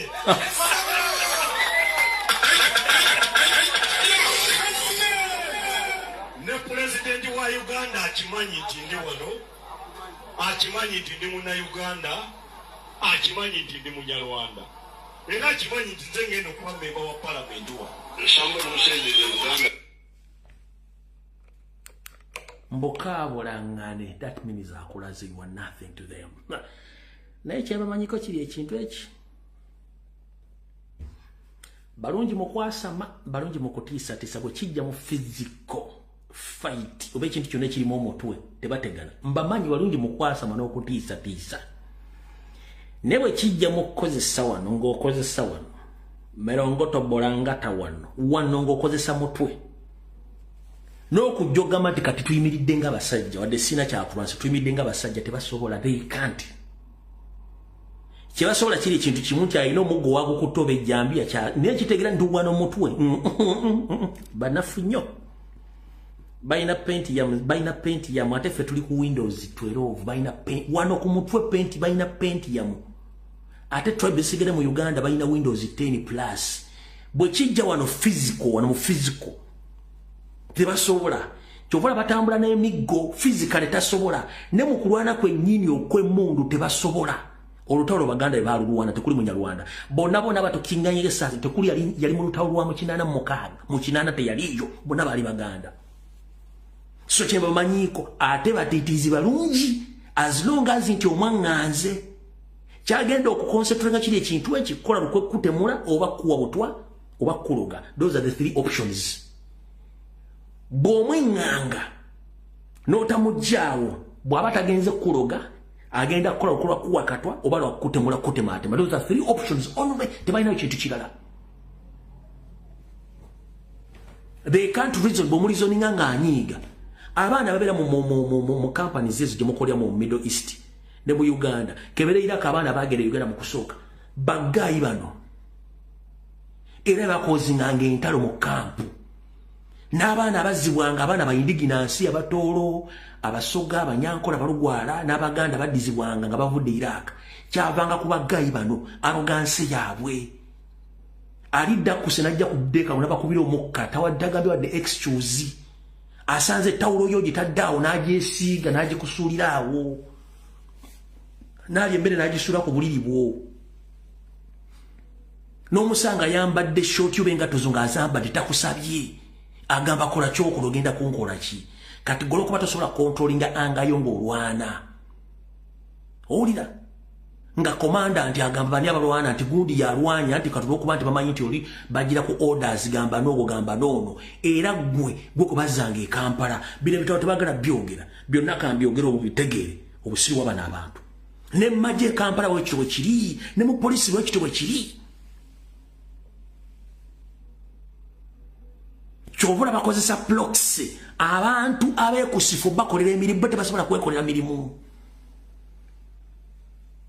kebere mu ssomero kati nakino kankibagaye mukinyiigiremu mubadde temukimanyi ng'obadde okimanyi nti the creation of international schools in Uganda that initiative was created by Janet in the disguise to promote and to protect the TUS 50-year master plan of their children abalina obwongo obutono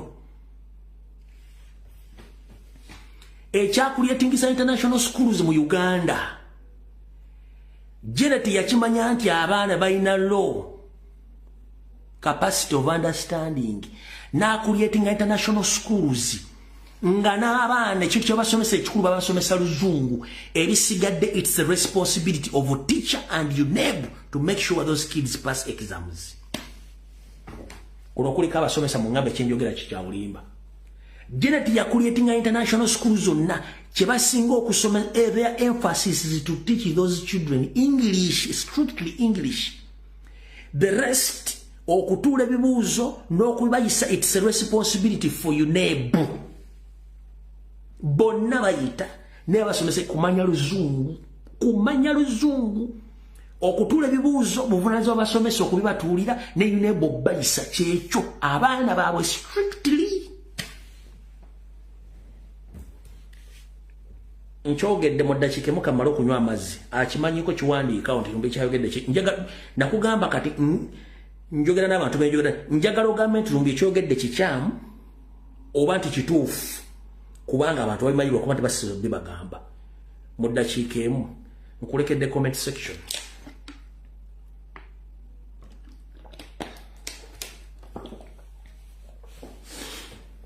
Comment section gikuwaddemu eddakiika eki kagitayipingi naawe. Comment section gibalekedde eddakiika eki kankumbulemu namu.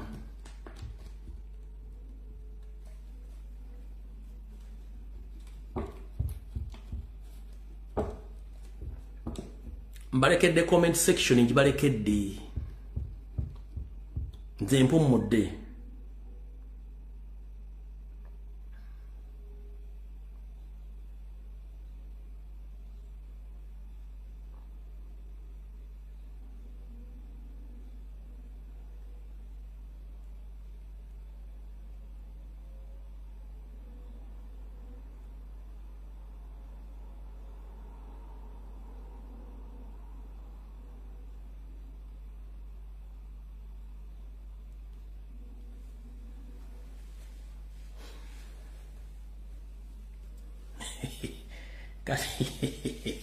Bino binyiza Nyandwe ne bibanyiza kubanga bino ebyo tebasobola bibaga ku TV wano futi bibagamba ku Columbia Broadcasting Service woka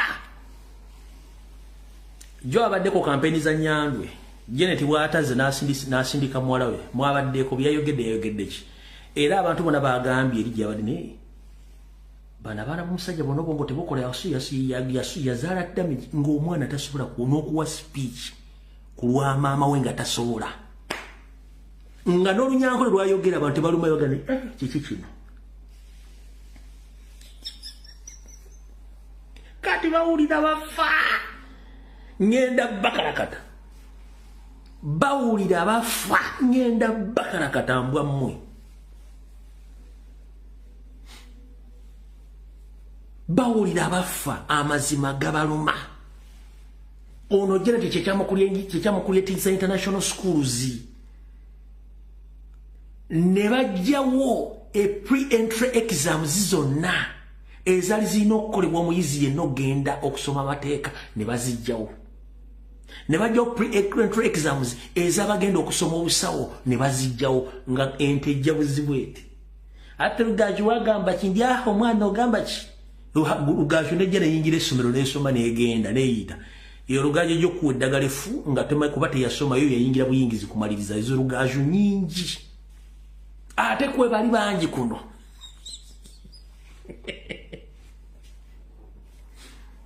kale eddakiika ngibawadde tugenze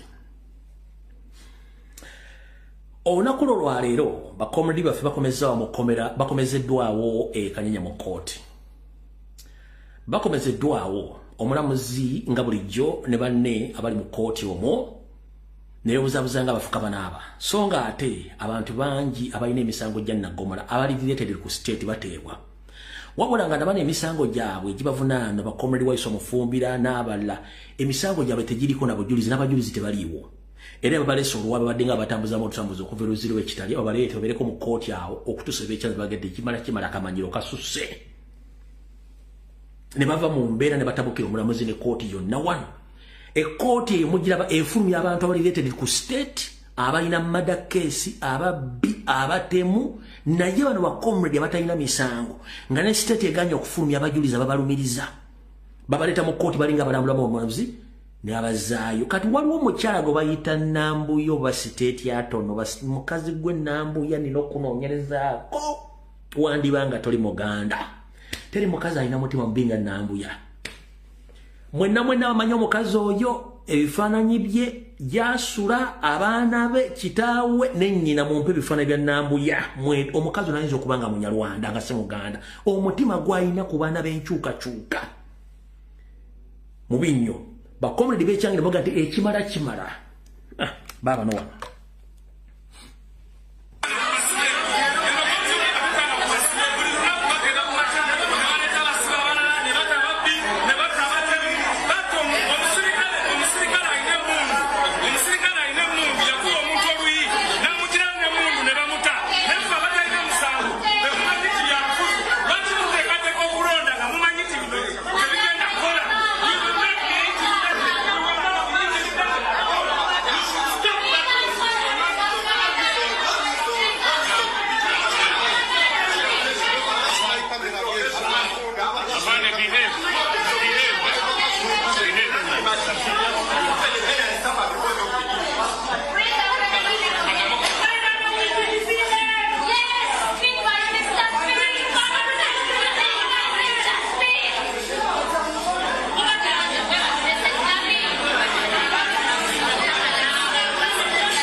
embeera ebadde mu kooti olwaleero kati bwe tuvaawo omusajja oli Major James Kisula wambaga Kisula baga Kasule information nagibawadde nagitedde ebifane bimwadde mwagala bimwatumye nabibawadde bulungi nnyo naye ntegezeddwako okusinzira ku records ze nafunyeeko wano omusajja abadde muzi wa misango okusinzira ku information gye nafunye muzi wa misango gimugisaba bwe giti UPDF Kano detained in Machindi over robbery. Kano James Kasule, a UPDF officer, was today arrested for alleged armed robbery and kidnapping of gold dealer in Mubende district. He is detained at Machindi military barracks with his military vehicle linked to the crime. Katimulidde bulungi nnyo omusajja ono ateeka okubanga alina emisango mingi gyalina nga bamusindisa okukola ekintu kino okusasulira ebikolobero bye era ne mu famire yagamba nti balina ssente nyingi naye ssente zino ezisinga obungi nzibe era ziriko n'omusaayi kati mutegedde bulungi nnyo kati mutegedde lwaki akola ebintu ebyo bino bintu sinze biwandiise okusinzira ku research bakomredi gwe bakoze wulira bulungi nnyo omusirikale wa UPDF ali ku ddaala ya Kanero yateekeddwa mu nkomyo Machindi ng'avunaanyizibwa emisango gy'okubbisa amaanyi. Kano James Kasule aweereza mu ggye lya UPD officer kati ng'ate yamyuka aduumira barracks y'Embala yakwatiddwa ku misango ey'obubbi n'okuwamba omu ku bantu abatunda zaabu mu Mubende district era ali Machindi mu military barracks ne motoka zona ziyadde akozesa eziri musango gyeziri lino eggulire lyateekebwayo ku Gogo naye tewali yalifaako kati yoyo mwami yennyini nga ne mwalo bamumanyi bulungi nnyo nti mutemu yoyo yennyini kati nabawadde bifaananyi bye emisana mbateredde bifaananyi ebya family ye sister we mukazi we ayina abaana nenga simu temulwadde yoyo bina bitadde dda ku Facebook yange yoyo no abayina ne family bola abantu ayina ne family omwami oyo golaba nagibatereddeyo dda wano balagako bulaza batasobodde biraba bayina n'abaana bola bano nga basi missioni yakutta busiye ono kila machine yoyo mulaba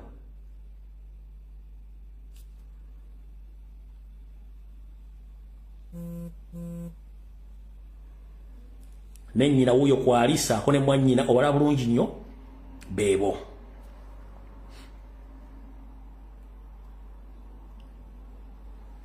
obala bulungi nnyo ebirana Facebook nabibatedde mujja bisangayo bulungi nnyo ngenda kunoonya n'abaana be then njja babaleetera so mutegedde abantu betudiringa nabo tebasinga obungi batemu kati mu ddakiika zino abiri zisigaddeyo bwe twayogedde ejjo ku nsonga za biometric kansoke mbazanyire video eno video ziri 3 mbazanyire n'eddoboozi lya comrade yakoze research togale video wuliriza bulungi bye bayogedde bana basajja kati tukitegedde nti ng'ebula omwezi gumu gwokka okulonda kutuuke ebimu ku gavumenti byetunuulidde ky'ekyokuggyako emikutu gino okuli TikTok, YouTube, Facebook, X, Instagram n'emirala singa bagikozesa banaalima okwekomako ne batassaayo mawulire ga busagwa.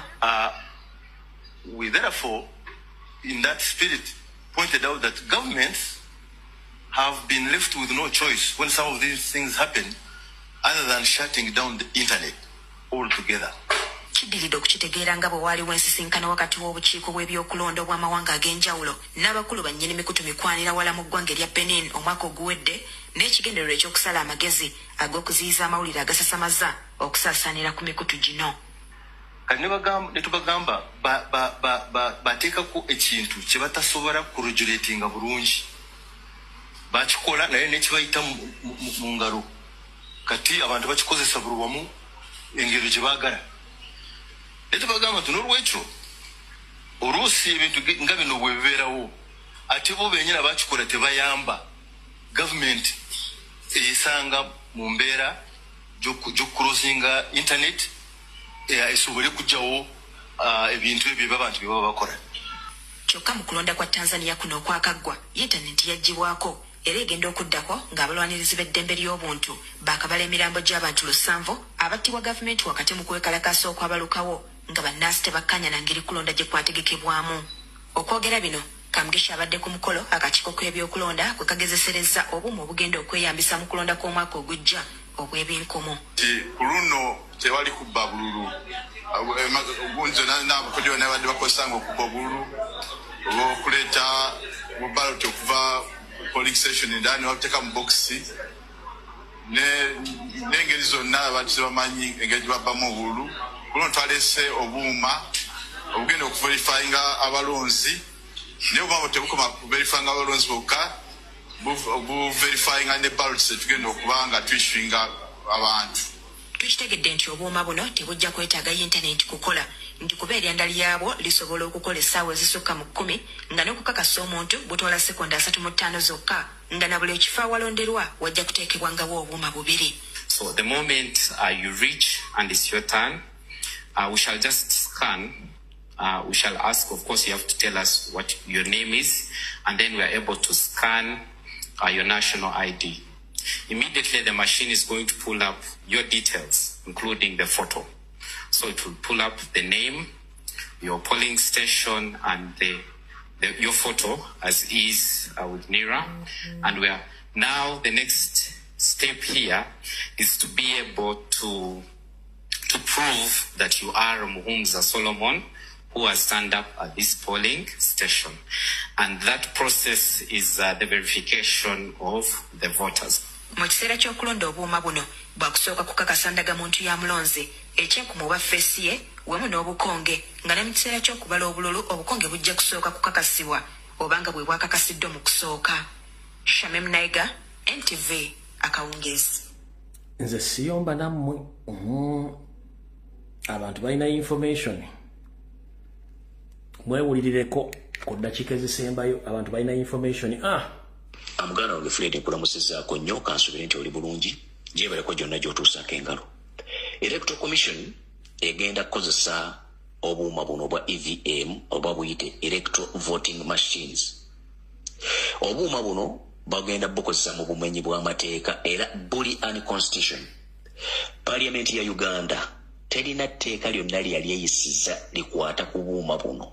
Isi mwegenda kusinziira oba mwesinziira okugamba nti bagenda kukozesa obuuma buno mu kulonda okujja okwa 2026. Ensi ezisinga obungi zawera obuuma buno. Japan yawera obuuma buno. Ensi eriraanye India, Bangladesh mu general election yaabwe eya 2018 babuwera.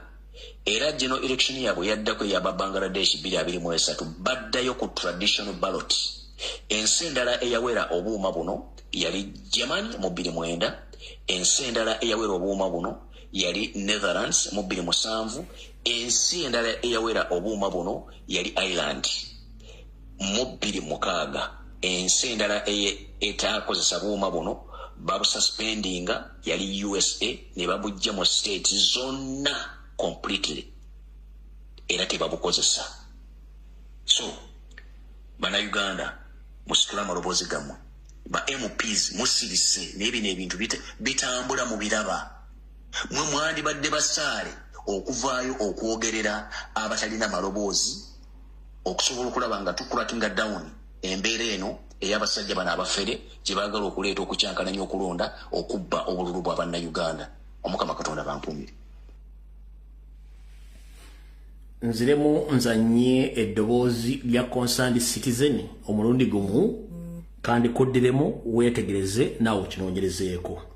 Njala bagamba ekigambo kimu senno to biometric voting scan system ya kifere 1 eri unconstitutional. Tewaliwo tteeka mu bagireetedde kuba mu parliament baliteesangako. Gwe MP asirise kansala asirise bagenda kubbira mu kalulu kano keeka mu lwaki golza lwaki bayisistinze nnyo mu Kampala for Museveni. Lwaki bayisistinze nnyo Buganda for Museveni.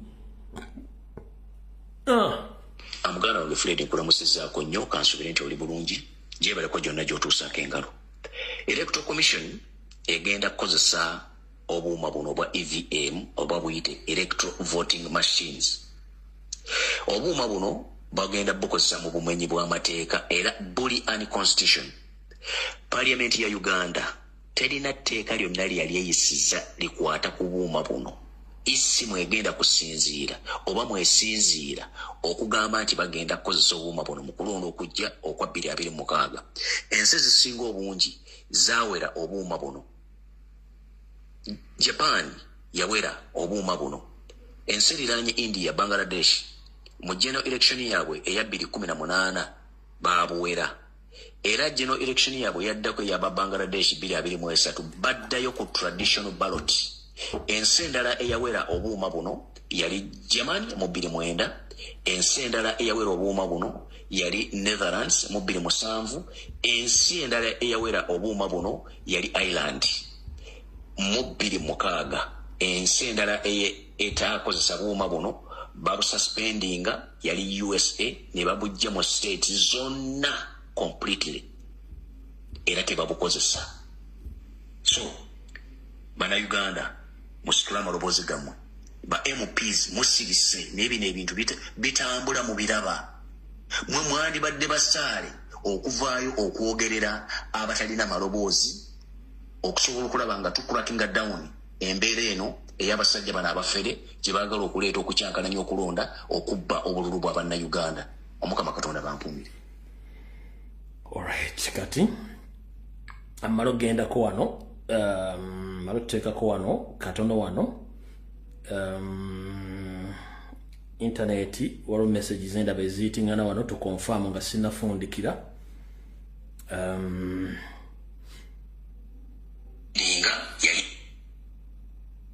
njagala wano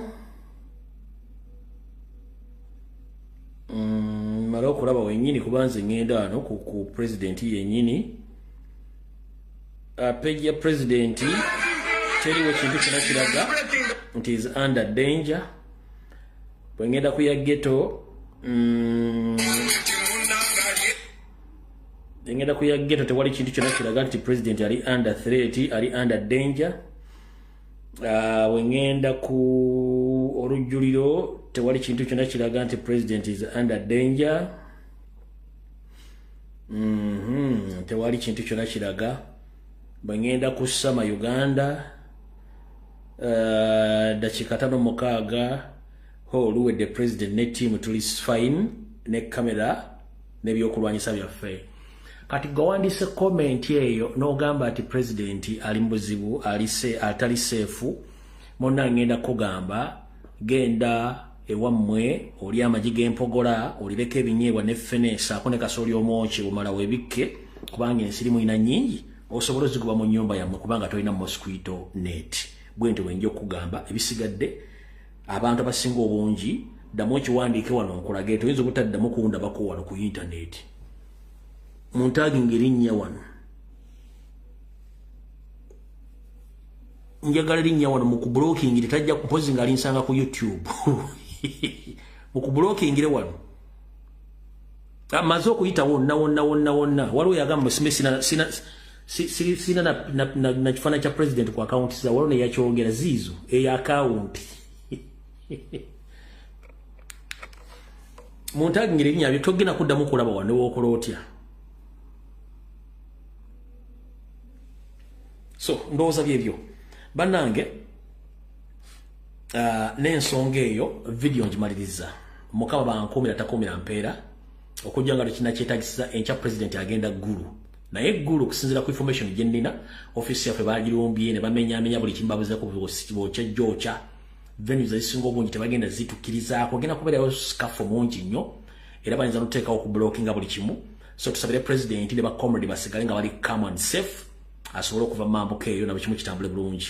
Kale buli mubo bajoli sabira nyo president na kurenja asobola okubanga amalako Northern Uganda na mu gulu jagenda kubanga bintu bingi bitegeke tusalimu sali byategese eyo kola under the disguise nti si abikola nengo already byone bibadde yabikoze naye bagayi bulungi nyo analysis nti fetu funye mu kintu kyale otonyiga encourage other more people to come out to vote kuna kulonda mbabulide n'ebibalo bibiri biyimiridde buli mukola kyoyina okukola. So ekintu kyonna tekiri kulondesa biometric kiri unconstitutional bwe tuba tugenze mu kooti tewaliwo tteeka tebasobola diwandiika kati tebasobola diisa ne ssente ze bagulemu nezimenya amateeka kati buli kimu kiri ku saidi yaffe tewali kintu kitali ku saidi yaffe. Mukaba bankomere video ewedde mutambule mirembe abakuume naye ng'enkya eggulu buli omu ngenda kusaba na Uganda ali eggulu please esimu yo ebere charged ng'eri recordinga buli kimu abakuba amasimu kugula buli kimu mwena mugende mukwasaganye ensonga eri eggulu. Lwensonga mukaba bankumira takumira mpeera mweraba mukama abankumire nekisigala kiri gyoli ensi yo si ya Museveni si yani okulwanyisa occupation kikakatako ng'omuntu tolinda muntu yenna agenda kukola kikulwanirira. Mbagayi Museveni abakozesa abantu bakozesa black babawita ba proxy okola emirimu gye saako n'abakola black ops operations okumukolera emirimu gye yensonga lwaki protecting abantu mu ngeri yonna esoboka. Mukaba bakuume mweraba.